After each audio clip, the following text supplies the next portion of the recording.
Hey everybody, and welcome to this episode of Romantasy Roundtable, a tale of Rick and Roses. My name is Rick, and I'm joined by Roses. Amanda.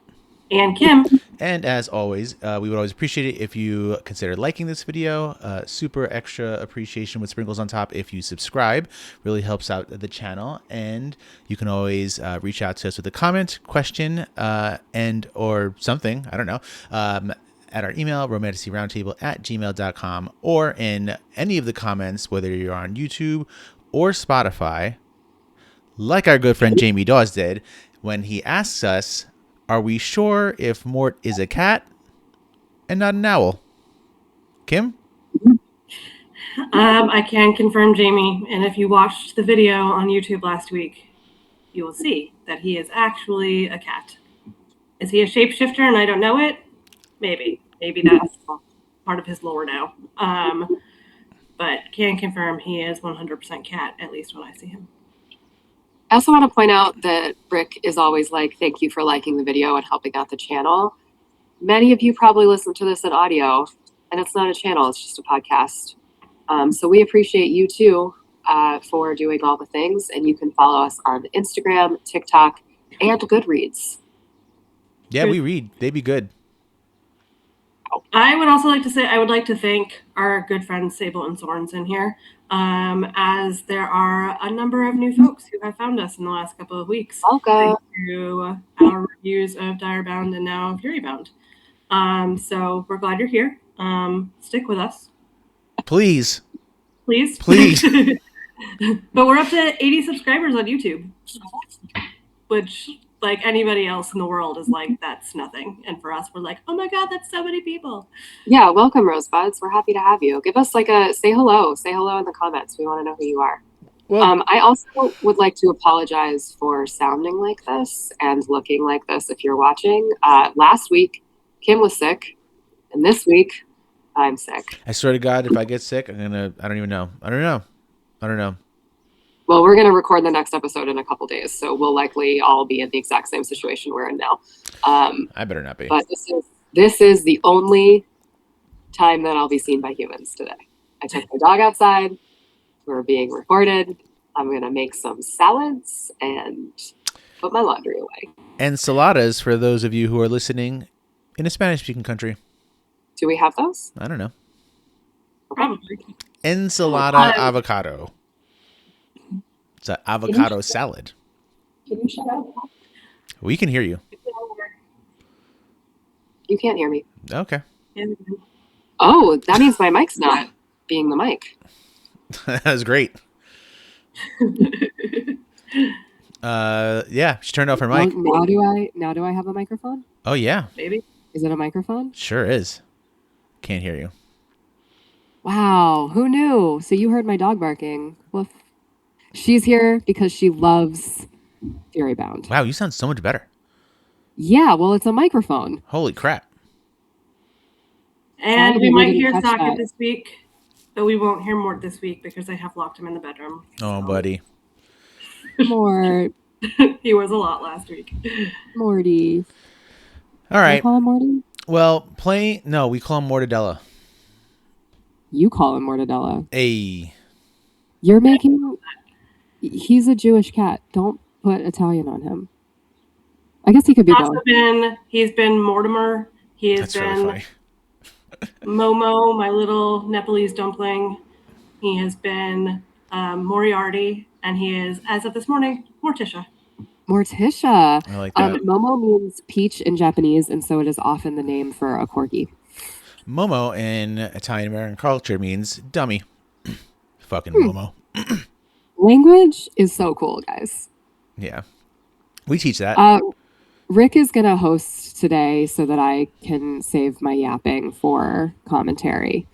Oh, great. So now I get to play the martyr. Man, so I just made the notes. I'm reading all the notes. Thanks for everything, guys. Appreciate it. You're welcome. Thanks, Kim. This is how you get sick, Rick. Thanks. You're going to complain, and then karma's going to get you. That is a Taylor Swift song. Karma is a cat. It is. Also, a chameleon. Oh my God. Welcome, everybody. This is what we're always like. All All right, so we are reading Furybound by Sable and Sorensen, and we are reading through chapters 20 through 40 today. And also, 21, actually. What? It's 21 through 40. We already did chapter 20. Great. So I put Gemini through a little extra work. All right, starting with chapter 20 then. So apparently we're switching to Stark's POV. The Broody Alpha teams up with Venna and Noemi to ride their direwolves to the rescue. Wait, where are we? Brutally slaughtering the deserters in a storm of teeth and claws. However, the victory is immediately ruined when Sayla's blood hunger exposes her as a siphon to friends. Feeling deeply betrayed that Meryn hid such a massive kingdom-altering secret, Venna coldly demands space, leaving Meryn heartbroken and isolated. The tension is absolutely suffocating as the fractured group finally arrives to the farming village of Weisenstadt, completely unprepared for the nightmare awaiting them. I have a couple thoughts. First of all, I didn't say this in the last episode. Weisenstadt, that's a town in Germany. I was just about to say that. 1,000% a town in Germany. Or Austria. Or Austria. It is a town in a German-speaking country. Okay, second point. In the last episode, I was like, okay, this is it. This is the moment where Stark and Meryn are going to split, and they're going to go on 2 different adventures, and we're going to get absolutely not. They are rejoined like that. Instantaneously. I've maybe never been more wrong. Yeah, this is not Lord of the Rings after all. This is not everybody going off on their own adventure. Fine. They are lockstep. I said this last time that I was worried about Isabel's death being the start of Venna's origin or villain origin story. I feel like this continues it where I'm like, this girl really can't catch a break. Like now she's like, I lost my sister and my one true friend I thought I had. She feels betrayed by because she hid Sayla from her. So I continue to be worried about our girl Venna. I'm not, because Rick looks concerned. I'm trying to see why I highlighted this note. Okay. I'm not concerned. I think that Venna gets over this quite quickly. And I don't feel like there's like big, deep building things happening anywhere, honestly. So I'd be kind of shocked if that sounds really bitchy. I don't mean it in a bitchy way. I feel like this book is like, what is the tier? Riddick, Carrion in this fucking book. It's vibes. Mm-hmm. So I don't feel, I don't know. I'm not predicting a grand betrayal. But I do think, Venna's pissed. And Venna and Sayla have like kind of a special connection. We see that build a lot in these chapters. And I think Venna is going to help Meryn understand Sayla better. Yeah, I don't think we'll get no, I think Venna's fine. If we're getting a grand betrayal, I don't think it's grand. Maybe a mid-tier betrayal from Thomason. Maybe at some point. Yeah, he's not in these chapters at all. No, I don't think so. So, Yeah. That's my only thought of who could give us our little turn. But Meryn's political headache deepens in chapter 22 when a mind-controlled Sayla suddenly goes into a trance and tries to pack her bags, proving that Killian is actively using the sire bond to summon her. Because she takes her necklace off. Right, thank you. She takes her necklace off. Let's see. Left with no good options, Meryn is forced to leave her vulnerable sister behind under Venna's reluctant protection, so she can ride out to the front lines.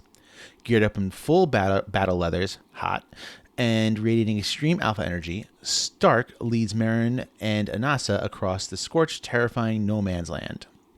With her mental walls reinforced, Meryn prepares to face the Siphon army head-on, completely unaware of the massive plot twist coming her way. Plot twist?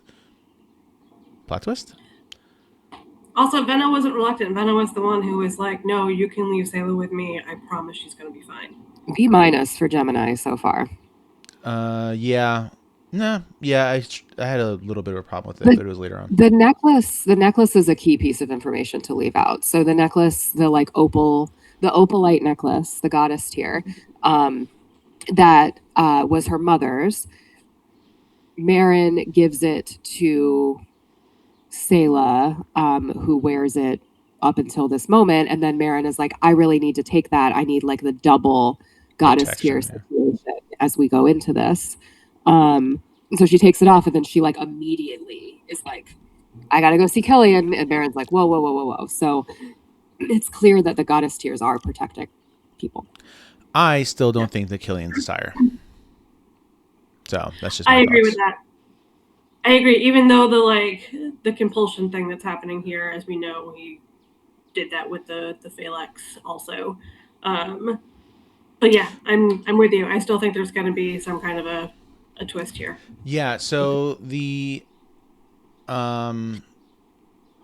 compulsion thing, we should have known it here. It actually gets cleared up a little later for me, but it's not. It's just I just didn't connect it. It's the ring. It's his tier. Remember, so each of the tiers do a thing. No. Yeah. That's not these chapters, Rick. All right, whatever. What are you talking about? We'll talk about it next episode. Great. Spoilers. No. They mentioned that the tier does a thing. Maybe they don't go into specific, but like they mentioned that the tier does a thing. Regardless, I don't think that I've even from the beginning I never thought he was the sire. So at this point I still don't think he's the sire. I think even at this point in the book, again, I'm swinging for the fences. I think Stark is the sire. No. Yeah. Okay. Okay, I'll talk about that in a couple of chapters. Okay. Chapter 23. Why I don't agree with that. Okay. The battlefield turns out to be a gruesome wasteland of crushed skulls and mangled bodies, proving that Stark's incredibly violent tactics actually work. As they navigate the bloody carnage, a wild new magical phenomenon occurs. The glittering bridge of shadow magic suddenly arcs between Meryn and Stark, inexplicably connecting their powers. Before they can figure out the logistics of their new power-sharing bond, the Siphon army ominously parts like water, like Moses. Instantly, instead of a horde of mindless monsters, a terrifyingly elegant and beautiful Siphon leader steps forward, completely flipping the script on the battlefield. Mental bond thing was crazy. I didn't see that coming. No, that's straight up Paranarm, Carnarm.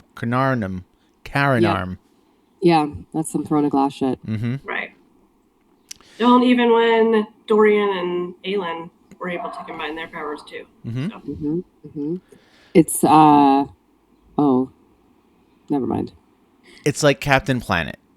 Yep, it's just like Captain Planet. With our powers combined. Tag yourself. I'm wind. I'm fire. Tim's heart. I'll take it. Tim's He heart, was the 100%. worst. No, Come on. he had a monkey friend. He was the worst. Like, come Wind on. was the worst. She was whining all the time. She was so annoying. Yeah, but he had the worst Also, power. Rick, you tell me I'm the worst all the time. So it fits. It's facts. Chapter When 24. I'm actually the worst. So this actually does track. Why are you the worst? Because I'm whining all the time. It's true. Chapter So 20. I will say, so we, I side texted Rick yesterday because spoiler alert, I finished the whole book. And so I shared a couple of my possible predictions and thoughts about the end of the book. And Rick immediately did the whole, like, here you go. Can't say anything without criticizing it. All you do is hate on things. That was not what I was doing. Well, I'm glad that you realize who you are. So, I am Heart. Chapter 24. The stunning newcomer introduces herself as Ruby, and she casually offers Nocturna a peace treaty instead of a bloodbath. Ruby demands that Meryn travel to the Astreiona. How do we say this? Astreiona? Astreiona, capital of Brightbane, to meet King Lucian and formalize an alliance to hunt down Alistair. When Meryn predictably hesitates to walk into a trap, Ruby ruthlessly threatens to wipe out the entire village of Weisenstadt and starve Nocturna citizens. Backed into a corner by geopolitical blackmail, Meryn realizes she might have to surrender to the enemy to save her people. Chapter 25. And she also like part of the calculus here, which is not mentioned in these notes. You plus me but equals she's us? also like- yes. Is she's like, if we are going to find an answer for Sayla and being able to like turn her back into a human, probably in Astreiona is where they will be able to find that. So she was like, oh, maybe this isn't such a bad idea because we can find someone to help my sister. Chapter 25. Just as Meryn tries to process Ruby's unhinged ultimatum, the crumbling ruins of the battlefield deliver a soul-crushing personal revelation. Another figure steps forward from the Siphon ranks, and Meryn's entire world shatters when she realizes it's her father. Bum, bum, bum, but he died off screen. Oh my god, and we only found a finger. Who supposedly died 11 years ago. The emotional damage goes completely off the charts as she stares at the man she moored for over a decade, realizing he is now a bloodthirsty Siphon himself. Meryn's composure totally cracks, and she's left suffocating on her own grief and rage. Raise your hand if you saw this coming. That's a 3 out of 3. 3. But I wasn't disappointed. I saw it coming, but I forgot about it. Yeah, I'll say more about this like as we get into a few chapters, but I like this actually. Like what? I like that. So we're about to watch Meryn's whole worldview crumble, right? I like that. Look, my unhinged fourth wing hill, longtime listeners will know, is that Venin are not inherently bad. And what I'd like to say is that our good friends Sable and Sorensen read Fourth Wing and said, what if Venin are not inherently bad? Because that's what's happening with the Siphons. And for the record, I don't actually believe that about Venin anymore, but I do believe that about Siphons. I do not believe Siphons are inherently bad. And I think that her dad being a Siphon and finding like a peaceful existence among the Siphons is really important in Meryn's acceptance of Sayla. I agree that I don't think that Furybound Venin are bad. I think Fourth Wing Venin are bad. But I do... You had mentioned this last week that Sable and Sorensen said something about like everybody's morally gray or something like that. What I really like about, and I've said this I think since the end of Direbound or maybe even the last episode, that like, what did I say? I said like, why is Killian bad? And you know what? I still hold to that, right? And I think if you gave us a half a book written from his POV, it would be something like, I really just want to save the world and make it better, and Meryn's not coming over to me. She's being influenced by fucking Stark, right? So like, he's the worst. I understand he's the bad guy, but like, I do like how no one's really like the good guy for the most part. Well, and we can talk about this when we see it in a couple of chapters, that like the Siphons aren't bad, but they're also, as you're saying, like there is gray here. And one of the things that Ruby and Dad talk about in these chapters of like, you're going to go into Astreiona and you're going to see that Siphons and humans actually live side by side and are very peacefully coexisting. And like the short answer is yes, and the long answer is yes and, or yes but. So yes, but it depends on how you define peace. Right, exactly. And I like that. I think that that's actually, like Agreed. we're saying, like I think there's shades of gray for everybody. For some, 50. What? 50 Shades of Grey. Oh, got it. See what I did? Mm-hmm. Come on. I've been told that I was hysterical. Okay. We got that comment. The word was hilarious. Whatever. I'm hysterical, though. I'll comment saying that I'm hysterical. Did I break her? No, I'm sick. Sick, bro. Not everything is about you, Hollander. Chapter 26. The family reunion is a complete disaster as Meryn's father calmly explains that Ruby saved his life on the battlefield by turning him into a Siphon instead of letting him die. To make matters infinitely worse, he drops the ultimate toxic bombshell. He didn't just abandon his family, he is now romantically involved with Ruby. Refusing to forgive him for letting her and her mother suffer in poverty while he played house with the enemy, a furious Meryn tightens her grip on her dagger, embracing her ruthless queen era. Not girl boss, but ruthless queen era. Meryn storms away from the toxic encounter, and she desperately demands that Stark help her find something to violently hurt. I fully see Meryn's dad and the choice that he's making here. Me too. He is a Siphon. He is probably now his whole worldview crumbles as he begins to understand Astreiona and that they're not who he was raised to believe that they are. And he can't go home. So why does he have to remain why wouldn't he become romantically involved with Ruby? And continue your life. The piece that sucks here is that he didn't know that Meryn's mom was pregnant when he left. Right. And so he has a whole other daughter that he doesn't even know about. So I also understand why Meryn is upset, because her worldview hasn't collapsed yet. And so in her mind, these are still very much the enemies, but morally gray everyone.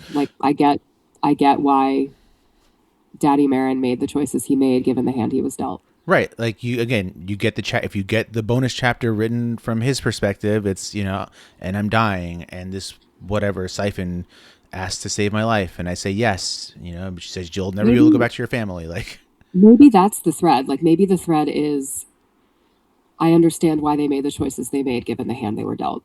Maybe that's how I feel about everybody. Yeah. I'm with it. Sable and Sorensen, much like SJM, have not been nice to anybody. Mm-mm. Have been not nice to women? The Sorensen verse is not kind to anybody. Not women in particular. The Moss verse is not kind to women. That's a fact. But the Sable verse. The Soren verse. The Soren Gale. Oh. Chapter 27. Switching back to Stark's POV, the Broody Alpha has to quickly leap onto Cratos and chase after Meryn as she flees the battlefield in a complete shadow-fueled rage. Meryn's messy, antagonizing emotions are leaking entirely through their new magical connection, physically manifesting as a dark, twisting tendrils of shadow that threatens to swallow her whole.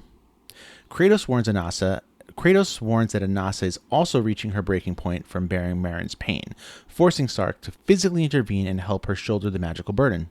As he manages to pull her back from the edge of darkness, Stark is hit with an overwhelming, excruciating wave of desire, proving that their mate bond is fully and dangerously active.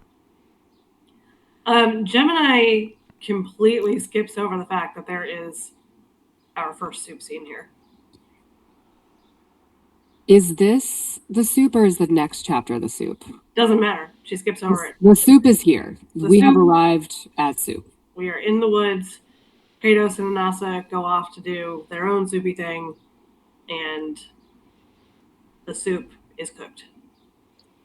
The soup, Isn't this where he served her soup, though? Mm-hmm. Okay. This is where he serves her soup. Does she serve him soup? She serves him soup. He's feasting on himself. soup. He is feasting on soup. Yeah, I said I was going to be able to talk more eloquently about this, and then I got sick when I side texted Rick about it earlier this week. I think there's really something to be said for power play and how that works in terms of healthy consensual sexual relationships. And I really feel the difference between Meryn and Killian's soup and Meryn and Stark's soup could not be more stark. Yep. See what I did there? He immediately is tell me what you want. And she's thinks it through and is no, this is I'm a girl boss. Mm-hmm. It's not in the text, so I have to add it. I'm a girl boss, and this is the only place where I can let go, which is why highly achieving women read Romantasy. I am a girl boss and this is the only place I can let go. I want you to be in control. And Stark laughs and he's like, but you know you're actually in control, right? And she's like, ah. And then he calls the shots. But like really, she's the one who's actually in control. And I feel like they tee that, like they line that up so clearly in a way that it's like, oh, right. The soup with Killian was like a little out of her. Like she thought that's what she liked, but this is actually what she likes. Right. And it is, the soup is wolfy. Oh, yeah. Oh. Yeah. No, I love the we Sable see and it Sorensen both- soup. Good. We see it both in this scene and then in later soup scenes also. Like you're saying, sort of, they're really good about defining the consent. And so both like what she's saying and then also like there's times where she's like says it in her head to him, of like, no, this is good. Yes, I'm totally on board. And I really appreciate that. And as you're saying, we did not see that with Killian, but it's like really explicit in the soup now. And so we are in like, yes, and we're getting, like, we're still getting that like shadow daddy dominance, but it is clear that it is enthusiastic consent, which is nice to see. Our girl knows what she likes. Our girl knows what she likes. Our girl knows what she likes. And then he just like clams up and like walks away, basically. It's giving Cassian in Court of the Silver Cover. Like it's like different because that was different, but it's very like we can't have done this. Right. And then which is I think like my least favorite trope. I'm happy that they resolve it quickly because I'm like, oh God, just talk about your feelings. Right. Oh, annoying. And in chapter 28, after Stark successfully talks Meryn down from her homicidal spiral, meaning that he feasted on soup, the two are forced to have a painfully awkward conversation about the glittering shadow bridge that linked their powers. Refusing to process her trauma, Meryn aggressively pivots to Ruby's political blackmail, declaring that she will surrender herself to Astreiona to save the innocent village of Weissenstadt. Stark completely loses his mind, strictly forbidding her from walking into a vampire den, which triggers a massive screaming argument between the stubborn mates. They're not mates yet. Ultimately, Meryn pulls royal rank and commands him to escort her across enemy lines, leaving Stark utterly furious and terrified for her life. Also, when I say they're not mates yet, that's not like me reading ahead. I did read ahead, but they're not, like, no one has used the word mates with them. Yeah, I feel like mates is a thing that applies to like magical creatures, and they are humans. Yeah. But their wolves are mates, and they've got some kind of mental bond happening. So I think they are as close to mates as you can get within the realms of this world, as we know of. And I don't think it... Good? Sorry. Still have congestion. It starts here, but it continues as we get into Astreiona. Also, this, what I would argue, like unnecessary tension also between like Stark and Meryn about the decisions on how to manage Astreiona. And it's just like, guys, this is unnecessary. Like, you're going to keep moving forward. It's fine. Stop it. There's no other pathway. And it's important... Like, Good. you can literally talk in your minds, like just talk about your feelings. Like nobody else even has to hear you. A quote that I wrote down that's come up in chapter 30, but it's important for me to reiterate that at this point, like you said, after the soup, they kind of stop talking to each other, which is very important for a quote that I have in chapter 30. The journey into Astreiona is a suffocating mix of geographical terror. Go ahead. What? Anyone? Terror? Wow. I'm too sick. I don't care. The both of you, if you're not watching on YouTube, they just both shook their head at the same time. I didn't. I sniffled. You did this. Go ahead. Watch back at... I literally didn't even clock that you said terror. 29 minutes and like 15 seconds, the both of you. Okay. Stop. The journey into Astreiona is a suffocating mix of geographical terror and unresolved sexual tension as Meryn and Stark cross the heavily guarded border. The landscape shifts into a dark, gothic nightmare, completely contrasting with the snowy peaks of Nocturna, and they are quickly intercepted by a terrifyingly elite Siphon guard.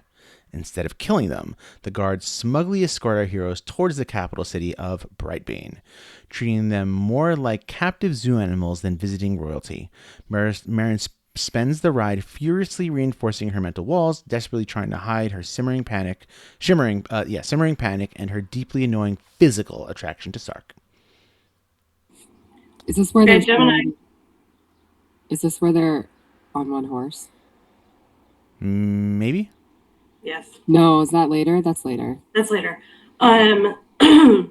Gemini again skips over a couple of like really important plot points here though. One is they stop at a town, which Gemini doesn't talk about. And then also Gemini doesn't talk about how the Siphon Guard like toys with them, particularly Venna, because they're getting further into Astreiona and discovering it's actually this like beautiful lush place they didn't realize. And they always thought it was like a hellscape. I've been to that city. It's called Valaris. Right. And so they're learning this and like again sort of discovering like, oh, this is not the Astreiona we thought it was. And they end up getting into it with the guards because the guards are like using their blood magic against Venna, so she can't actually see what the landscape is. And so they end up killing one of them and having a big sort of brawl about it. Oh, right. Yeah. Stark kills somebody, right? Yeah. Also, they stop at a stable, and it, like, Rick, I don't know what was in your mind when this happened, but, like, this was absolutely Breath of the Wild to me. That's funny. Where it was, like, they stop at the stable, and there's, like, room for the wolves to rest, and then they have to, like, drop their wolves off, and they have to, like, go into the town on foot or on horse, because you can't bring the wolves into the town. And I was, like, singing the little Breath of the Wild song in my head. I was like, they're using the cooking. They're going to throw the ingredients together. You know, Both of you are fools. there might be, like, a little Korak seed. Okay, anyway, so they go into the town, and then is this also where the thing with like the rent money happens? Yeah, and this Was is that like here? What happens here? Yeah, Gemini skips through a bunch of stuff. If you're Alright, playing along so- at home, hold on, wait. If you're playing along at home, we've now gotten to the fourth iteration of Kim saying this is where Gemini has missed, and I would like to put forward, I would love for Kim to make the notes with all of my heart and chest. Go ahead, Kim. Why don't you tell the listeners that at this point, since you are so hateful of the notes, that you will in fact make the notes. I have offered to make the notes, Rick. I will accept your offer in public right now. I am accepting it. Okay, I will make the notes. There we go. Now can we move forward? Gemini fucked up. Great. And we need to talk about this. Amanda, assuming you have the floor. I don't remember what I was going to say. You were going to say the rent. Well, let's talk about the rent. The rent thing. Okay, so we're learning that Astreiona is not at all what we thought it was, right? It's lush. The humans and the Siphons are coexisting. And so when they go into town, they see, you know, these two Siphon guards who are like threatening this woman who is behind on her rent. And it looks like they're about to take her blood. And so they kill one of the guards. And they're told that this is like, no, this is culture. Like you can, if you can't pay with money, you can pay with blood. Or go to jail or something like that. Or, well, that's later. So if you can't pay with money, you can pay with blood. And then because this Siphon guard's death was on this human woman's hands, now she can either go to jail or she can like do the fake fight which comes later. So yeah, again, like it depends on how you just define peaceful, but like, I don't know about you guys, but if I could not pay rent and could like donate blood, that'd be pretty sick. Right here. Ruth. And I don't donate blood because I'm such a little fainting goat, but like I would if it meant I didn't have to pay rent. No blood, straight to jail. Yeah, exactly. Yeah, so we're really learning that, like, I feel like this is where we learn that what Nocturna has been taught about Astreiona is incorrect. And then when they arrive at the castle, that's where we learn that what Astreiona has been taught about Nocturna is incorrect. And it is very clear that like this whole war is stupid. Mm-hmm. When you're talking about the stable, I thought it would be really... Sable Sorenson? Yes! They should have had someone who worked there whose name was Sorensen. Welcome to Stable Sorenson. No? Come on. Is that what you were going to say? Yes. Oh my God! I swear to God. I thought I was interrupting you. And I quote, "I'm hilarious." There it is. You're really funny sometimes. Chapter 30. The group finally arrives at the towering, ominous Brightbane Castle, where Meryn is immediately separated from Stark and thrown into a wildly lavish guest suite. A group of eerie, silent Siphon attendants force her into a scandalous dark velvet Astreiona gown that exposes way too much skin, clearly designed to humiliate the Sternfrost Queen.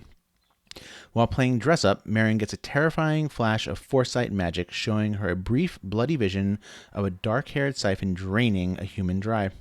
Shaken but determined, she hides a silver dagger strapped to her thigh and prepares to face the infamous King Lucian, fully expecting a bloodbath. When they get there, they're like, I don't remember what it is, but they like basically tell them, like they tell, I don't know, they say a bunch of incorrect stuff about the wolves, and like, so it's a lot of like, we have to explain our culture to you, you have to explain your culture to us. That happens here. And the Astreion and like the Siphons are like, they figure it out. They make accommodations for the wolves. They've been great. Yeah. The Astreions have been great for the most part. They've been a lot better than we expected them to be. They've been hospital. They have a beautiful... They've been what? Hospitaled. They've been hospitaled. They have a beautiful lush land. They have a what? Lush land. Oh, there we go. Okay.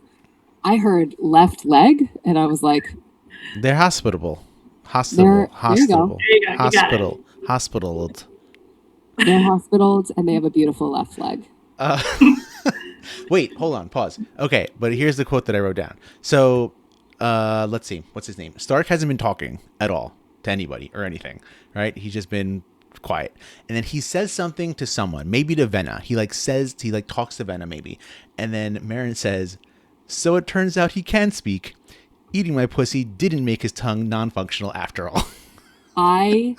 The scream I scrumped. Me too. Oh man, Sable and Sorensen are the best. It was great. I'm having a good time. We also didn't talk about it with the first soup scene, but it comes up in subsequent soup scenes also. Man, they love the word folds. Oh, yep. I feel like we don't get folds in the first scene, but we get a lot of the word slit. Slits, so much folds, words. flips, and flaps, you know? Oh, God. To the hilt, we get the absolute. We get to the hilt, we get folds, we get slit. We get velvet. We get, we'll get there when we get to the next soup scene. We need to talk about what we talked about the first time. We need to talk about it on the pod. Let's get there. All right. Chapter 31? Yes. Meryn is escorted down to a massive, imposing throne room where she finally meets the ancient and incredibly intimidating King Lucian, who practically radiates dark power. To her utter shock, Lucian doesn't... Lucian or Lucian? Great. Lucian doesn't immediately demand her surrender. Instead, he proposes his twisted alliance to defeat the rogue Killian, who is apparently causing problems for both their kingdoms. He casually drops the bombshell that Killian's propaganda campaign is actually a front for a much deeper dark blood magic ritual meant to awaken Alistair Brightbane himself. Meryn is left reeling from the geopolitical whiplash. Man, Gemini loves that word. Geopolitical whiplash, realizing that the man who broke her heart is literally trying to resurrect a god. Is this where she puts on his crown and like sees his story? I don't later think so. Let's find out. In Chapter 32, reunited with a dangerously on-edge Stark, Meryn forcefully demands that they accept Lucian's temporary alliance, much to her Alpha's growing dismay. To celebrate their new, highly suspicious treaty, Lucian invites them to a massive, terrifying gladiator-style combat arena where Siphon warriors brutally fight for entertainment. The violence is absolute nightmare fuel, and Meryn has to grip Stark's thigh under the table just to keep herself grounded during the bloodshed. The tension reaches a boiling point when Lucian casually suggests that a union between their kingdoms, perhaps a political marriage between Meryn and the Siphon Lord, would make their alliance permanent. I think this is also... Good? Isn't that later? I don't know. I'm just reading what I got.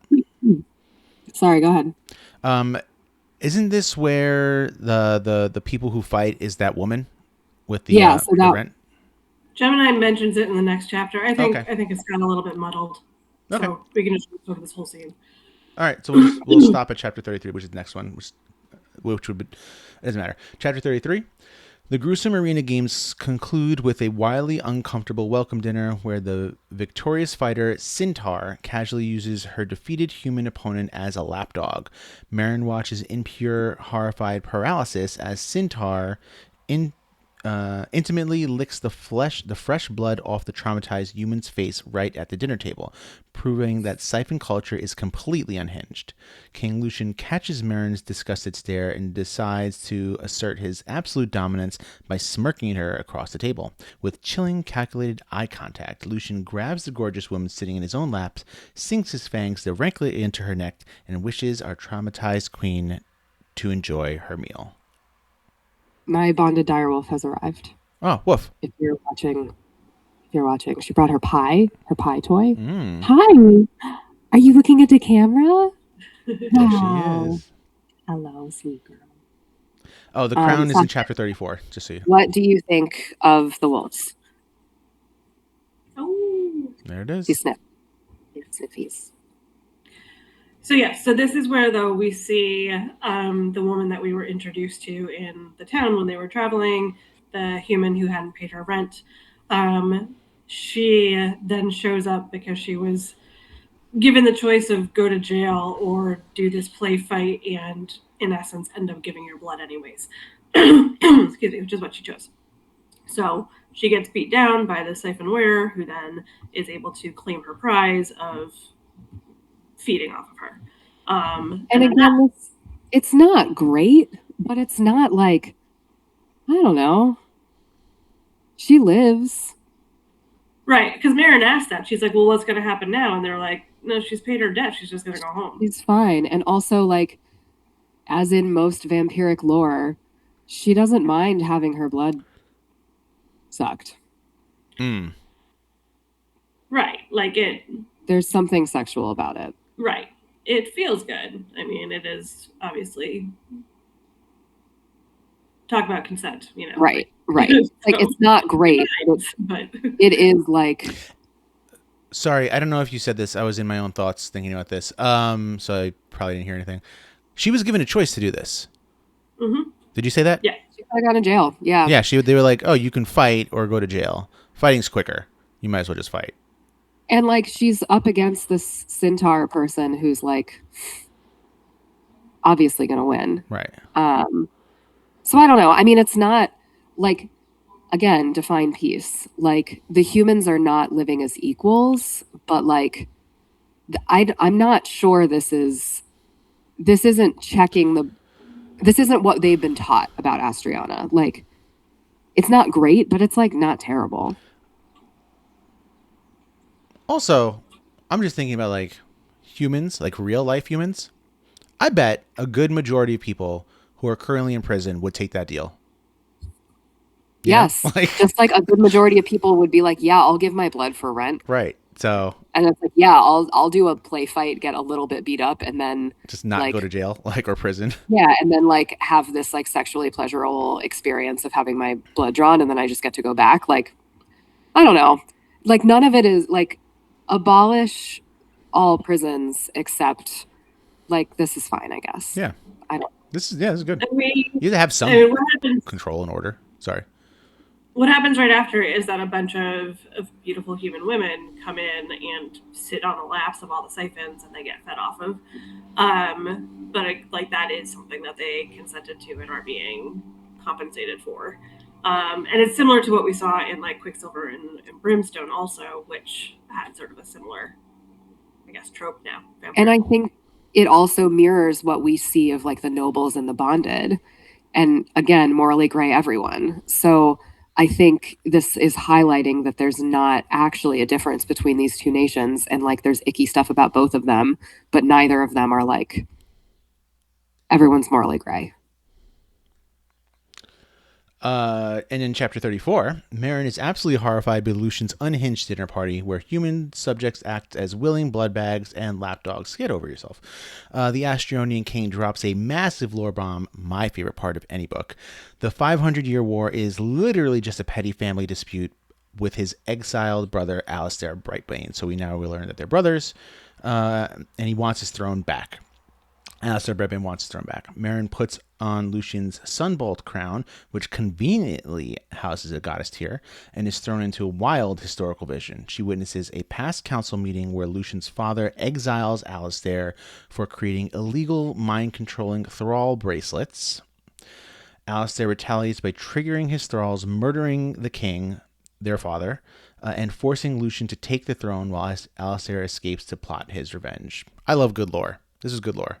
This was good lore. And I mean, first of all, like we go into this vision and Lucian is like in the middle of an orgy, right? Yeah. That's like how it starts.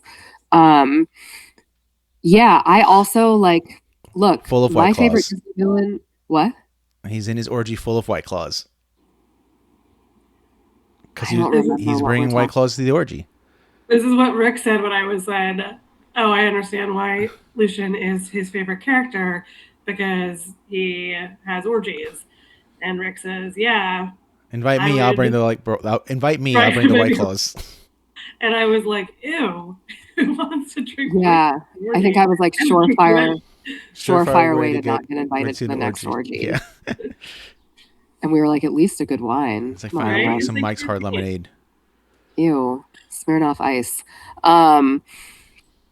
And now I forgot what I was saying. Oh, my favorite Disney villain is Maleficent. I love a petty bitch. I love that at its core, it's just that like Alistair wants to be king instead of Lucian. Oh, he's Scar. And yeah. Oh, which is Hamlet. Which is The Lion King. The Lion King is Hamlet. Okay. And you know I love when a movie is a book. When a movie is a play, really. Yeah. So this book is a movie which was a play. She's gone.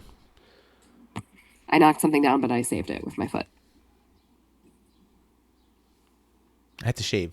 I'm just looking to see how much I have to shave. All right, chapter 35. Switching to the Stark's POV, our broody alpha has a mini heart attack, catching Meryn as she collapses from the intense crown vision. While Meryn recovers, she realizes with a sickening clarity that Killian, aka Alistair's vessel, uses her blood to create her engagement bracelet, completely violating her autonomy. Lucian spots her bracelet, assuming she's a brainwashed sleeper agent, and aggressively pins her to her chair with a dagger to her throat. Megan proves she has free will by slyly pressing her own blades to his ribs, de-escalating the situation in a shocking pivot. Lucian formally proposes a permanent ceasefire and offers Meryn complete control of the Astreionian military forces to defeat Killian. I think this is cool. So we know that he is creating these like blood thrall bracelets, and hers is obviously something to do with that, but it also obviously functions differently. And I love when Lucian's like, well, does he have your blood? And she's like, yeah, like a pit fighter, and he was always tending to my wounds. Like he had a million opportunities to have my blood, which I just thought was like, again, Killian. We knew he was too good in the beginning when he kept being like, no, I'll clean you up. No, you must come see me so I can help you. Meanwhile, he's like, slurp. See? And this is why you people don't like the good guys. Chapter no, we also get like something happens in the lore here where they talk about how like siphons can survive on animal blood alone, but human blood is like preferred and better. And if they survive on animal blood alone, they will like age and die. But if they want to like live forever, they have to have human blood. Go ahead, Rick. Hi, Bartholomew. When she said that, I'm wondering now if there's a character that is a siphon that we don't know is a siphon, but they're very old. And I don't know who that character is. I'm like, is it Igor? Those are my questions.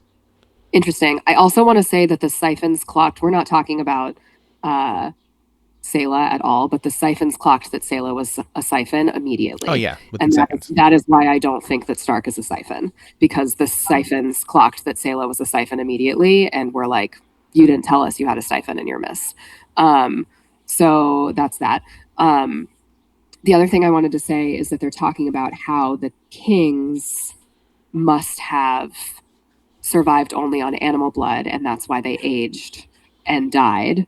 And so again, I want to harken back to was Killian actually bad? If the king was not consuming the blood of the human children that he was capturing, who was? But we don't know. I'm not defending Killian. A question. You're always defending Killian. No. I'm okay. Fine. In this sense, your existence on this podcast is to make me mad about Killian and Tamlin. That's fine. I'm used to that one. But do we know how old he is? Isn't he like of proper age? We don't know. He looks like he's that age. Sure. And his dad was aging. Okay. And so that tells me that his dad, the king, was not consuming human blood.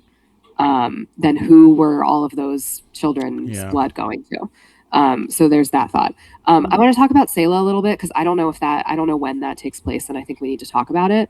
Sayla has been very much distancing herself from Meryn and has been spending a lot more time with her dad, and seems to be like experiencing joie de vivre when she's around her dad, and when Meryn shows up, she like shuts down. At some point, I don't know if it's now or later, Venna tells Meryn, like, you have been constantly telling her that she's broken and horrible and a monster and needs to be fixed. And here she is in this world where like she could actually have a life. And she sees that in her father, and all she sees when she looks at you is like that you hate her. Get him better. And I think it's really important. Yeah. Siphons are not inherently bad, but for the record, Venom probably are. I just have to, whenever Seventh Wing comes out, I'm going to have to go back to not dying on that hill, because I was so staunch about it. But for the record, in this season where we're not talking about it, I don't believe that that's true anymore. But you know what I believe is true? That in chapter 36, overwhelmed by the political stakes, Meryn and Stark take a tense walk into a rocky wasteland outside the city to cool down. Walk is not the correct word. We fucking run there. Yeah. The unresolved sexual tension finally snaps when Stark delivers a swoon-worthy confession, admitting that Meryn is his right reason, and that her power makes him completely lose control. Meryn aggressively initiates by ripping his shirt, and the two share an incredibly steamy and explicit hookup against a rock. The post-coital bliss is violently interrupted. Oh, you love that word. The post-coital bliss is violently interrupted when excruciating panic and pain floods through the panic bond from Noemi, forcing them to sprint back to the castle on their dire woofs. Couple things. Before this, Meryn, like a few chapters ago, Meryn corners Stark, and she's like, "What the fuck, dude?" And he's like, "I'm Saving horrible." Myself. Yeah, like you can't be with me because I'm the worst. And she's like, "You idiot. I will wait for you, but not forever," basically. So this all happens real fast, which I appreciate. Everything happens fast in this series. And so here he's like, "You're right. We are supposed to be together." And so we get a soup scene. Mutual soup is had. And we get a take on one of our least favorite metaphors. This one? So typically we get, "I couldn't fit two hands around it," which... Water bottle size. large. In this one, she says, I put a hand around it and my fingers barely touched. Barely touched. And I will say what I said in our office earlier this week, which is that when we teach describing people in American Sign Language, we teach that you should only say things that are remarkable. And by that, I mean worthy of making a remark about. Put a hand around it, my fingers barely touched. Respectable. Yeah, that's good. Not mad about it. Even however, right, even all of us with our tiny ass hands. Yeah. We're fine. However, just doesn't seem remarkable to me. That's all I'm saying. Like, good job, but like we didn't even say it. Like you're a normal human man. Kudos. There was another thing I think. Yeah, no, it has to happen. It's the only book I read. Another. I don't know if it's a trope, but a thing that's referenced a couple times in this book is like, and then I saw it and I was literally drooling, or something like that. It's like salivating. She's like, I was literally salivating. Never in my life have I salivated. Really at anything, but certainly not sexually. Also, I said this in the office earlier this week too. There's a lot of crying that happens during the soup in this book too. There's a lot of sobbing, and I need her to not. Right, that feels. She's like literal tears streaming down her face, and I'm like, no. I don't get it. I think my like, look, this just feels like we've taken it so far in the wrong direction of like, I couldn't fit two hands around it. Is that going to fit? We're overcorrecting. We've overcorrected to like, oh my God. And it was a respectable size, length and girth. And it's like, all right, girl, happy for you. But like, I don't know. In the other books, we've got like 1,000-year-old Fae warriors that it's like, what am I going to do with that? I don't know. She's able to take it to the hilt. My least favorite ever. It reminds me of I can't fit two hands around it. It reminds me of, I think it was from American Pie 1, when Stifler goes up to the two girls and he's like, hey, ladies, I'm 8 inches around. Think about it. Oh. Chapter 37. Is that circumference or diameter? Right. I don't know. It's pi r squared. That's area. I don't know. Chapter 37. Now I'm going to do the math to find out what the diameter would be if the circumference was 8 inches. Yeah, well, this is my life, everyone. They arrive to absolute chaos in the king's chambers. Naomi is pinned by guards. Venna is rifting everywhere, and Lucian is casually bleeding from a poisoned dagger wound. Noemi had ambushed the king after being severely triggered by his treatment of human women. In a heartbreaking private conversation, Noemi reveals that she was groomed and forced by her father to be King Cyril's companion during her trials, making Astreiona's power dynamics deeply traumatic for her. On a lighter note, Noemi casually drops that she and Stark are strictly platonic and she actually likes women. I called it. Proving Annasa knew this all along was just withholding gossip for fun. Meryn convinces Noemi to apologize to keeping their precarious alliance alive. Look, never tell me that I don't know when a hot redhead is queer, first of all. Second of all, this was rough. Like, I get why she felt the way she felt. We got like references to this a little earlier that Stark was like, I wish I had helped. We obviously saw how terrible the nobles treated the bonded. I really appreciated all of Noemi's backstory, and also I had never been more wrong earlier in this section, and now I've never been more right. So congratulations to me for being right. There's a number of things, and I've said this. I said this about like Isabel's death and a couple other plot points also, that I'm like, what is this serving in the greater arc here? Because yes, we get some of Noemi's backstory, but like, is this just a trauma dump, or is this going to serve a purpose? And I'm unclear as to what that is yet. I think the purpose is similar. We talked earlier about Jonah and how his purpose is like to drive home. I felt that his purpose is to drive home the class divide, which felt driven home to me already. Similarly, this feels like the purpose is to drive home the misuse of the bonded, which it also feels like the purpose has already been driven home for me. The last notes that I took were, in this chapter, Meryn calls Annasa a mangy bitch.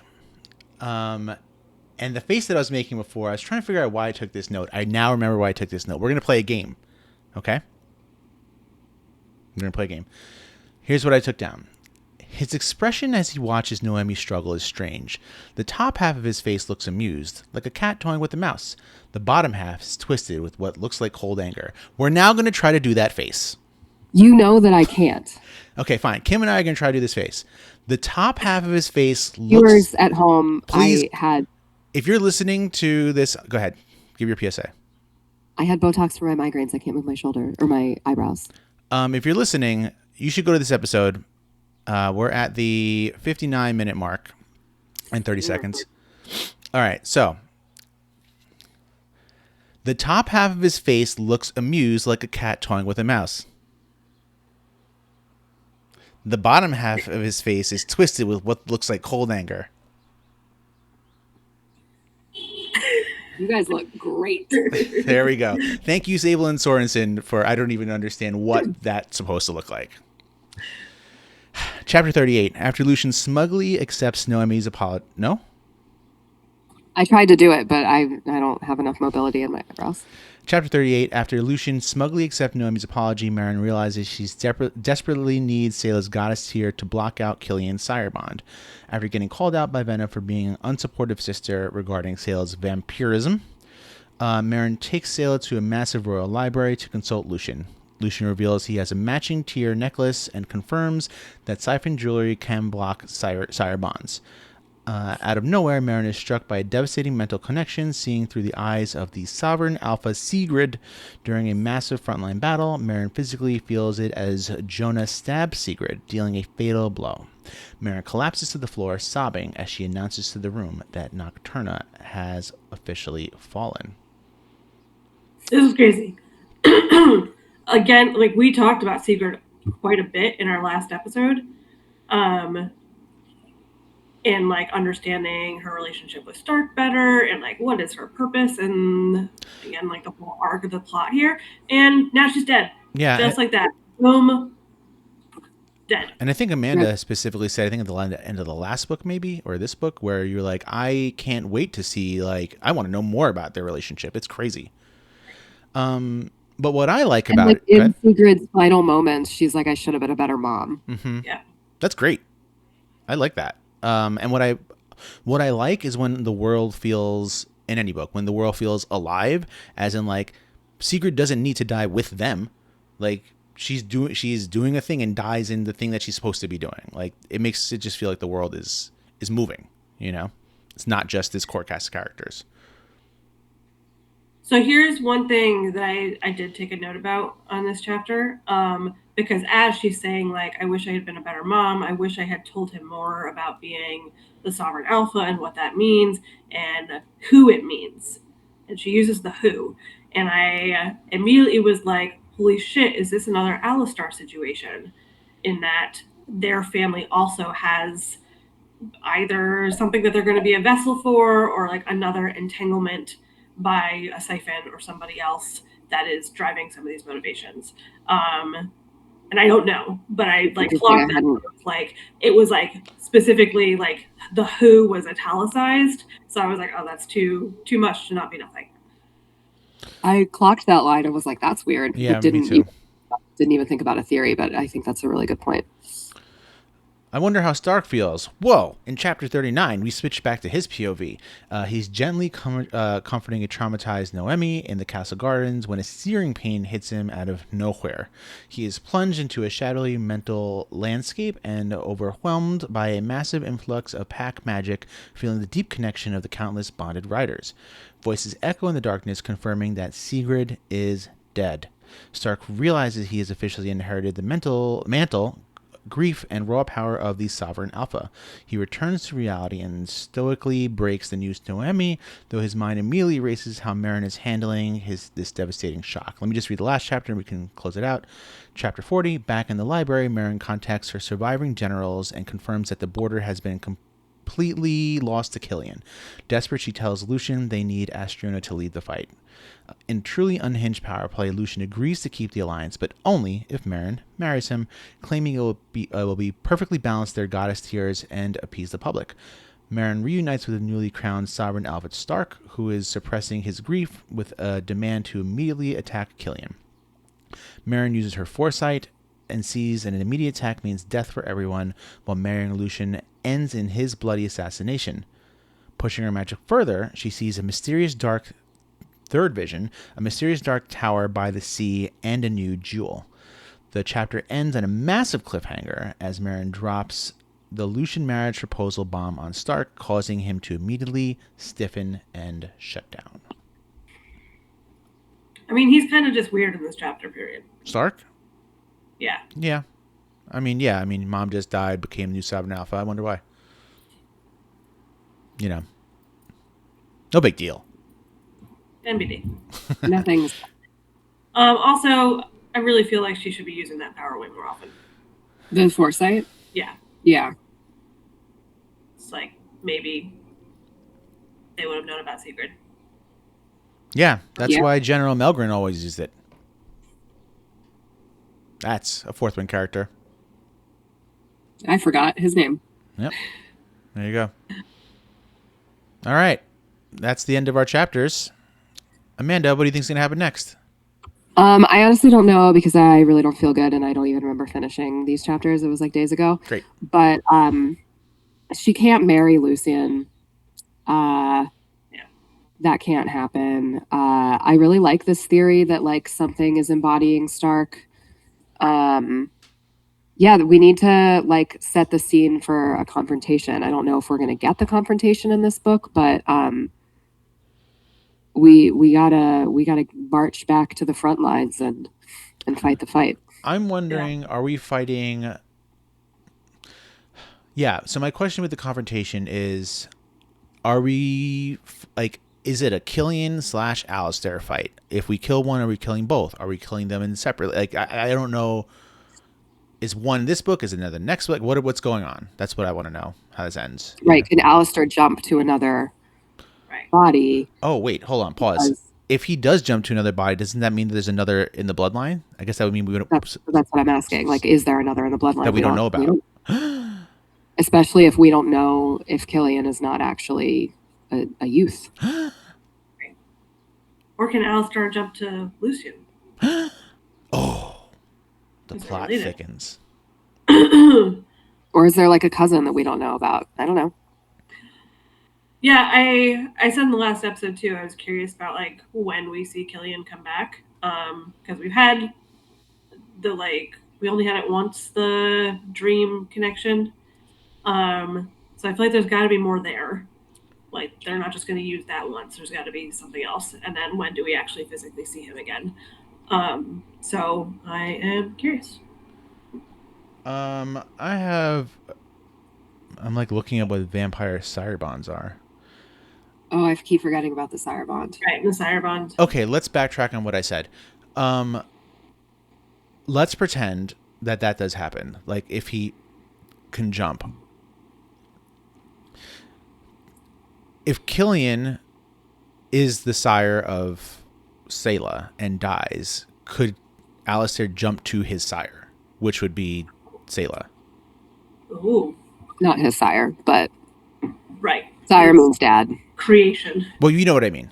His like offspring. Whatever. Yeah, that would be really interesting. That would be. Okay.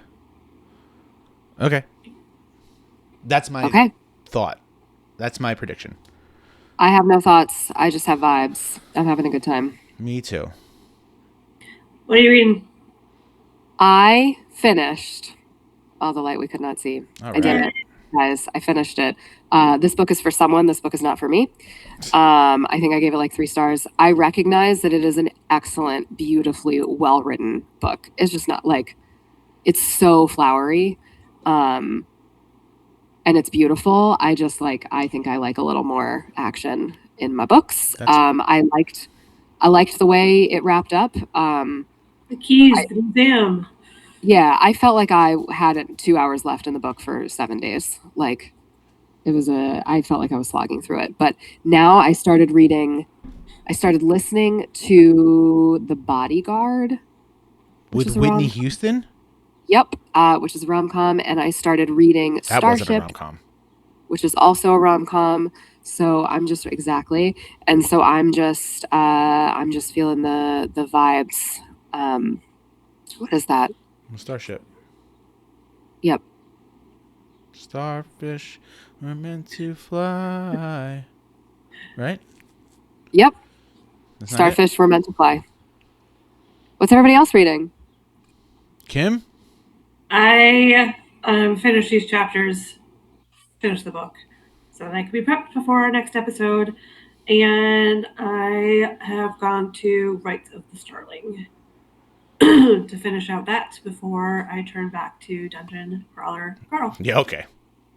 I finished this book, Furybound, and I started Rites of the Starling, but then I had to read these chapters of Furybound. I only got 3 chapters into Rites of the Starling, so I'm going to reread it when I do. But I'm reading Dungeon Crawler Carl, A Parade of Horribles, and I will finish that today. That book. Awesome. Wow, that was fast. I know. That book is really good. It's probably the best book since the first book. Wow. High praise. And I'm also listening to Dungeon Crawler Carl now, an audiobook, which is such an experience. It's insane. It's so good. Yeah. Like Jeff Hayes is a legend in a very small circle of DCC fans. It's almost unfair that, like, I don't know if the word is unfair, but it's almost like Dungeon Crawler Carl, like the audiobook, is significantly better than most graphic audios that I've listened to. And it's just the audio. Like, it's just the way he narrates each character. It's crazy. So it's like unfair. Unfair is the word. Like, it shouldn't be considered the same. All right. And there we are. Amanda needs to go take a nap. Your homework is to finish the book. All right. We're gonna record our next episode a little early. Clearly, I'm the holdup, so I'm gonna do the best I can to read as much of this as possible in the next couple days. Because my bridal shower is next weekend, so we're gonna record a little early. Wait, is that this week? Yep. Okay. Wow. And by bridal shower, it is a bridal shower weekend. It is a bridal shower weekend because people are traveling in, and I told my sister, my best woman, that I didn't want to be responsible for hostessing them, and so she needed to come up with other things they could do, and she planned a whole weekend, which is really lovely of her.